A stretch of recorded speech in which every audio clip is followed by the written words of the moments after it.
ଜଣେ କ୍ରୂର ନିଷ୍ଠାର ନାଁ ଶୁଣିଲେ ଜଣେ କ୍ରୂର ନିଷ୍ଠୁର ଏବଂ ଲୁଣ୍ଠନକାରୀର ଚିତ୍ର ଆଙ୍କି ହୋଇଯାଇଥାଏ।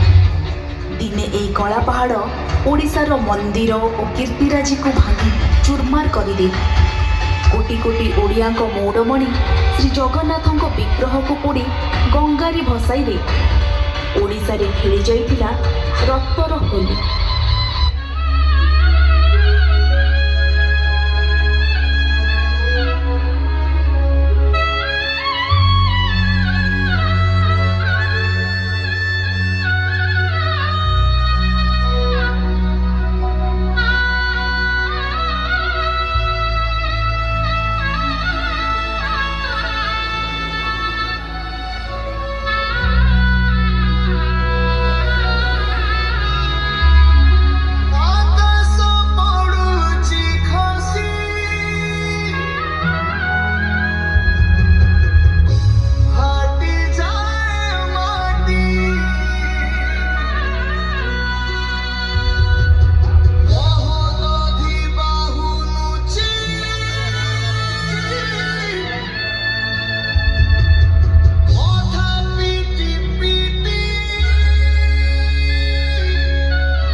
ମସିହା ଶ୍ରୀମନ୍ଦିର ଉପରେ ଆକ୍ରମଣ କଲା କଳାପାହାଡ଼ର ଭୟରେ ଚିଲିକା ହ୍ରଦର ପାରିକୁଦରେ ବିଗ୍ରହମାନଙ୍କୁ ଲୁଚାଇ ଦେଲେ ସେବାୟତ।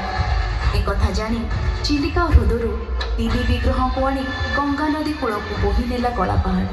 ସାରା ଦୁନିଆର ରକ୍ଷକ ଯିଏ ନିଜ ରକ୍ଷା ପାଇଁ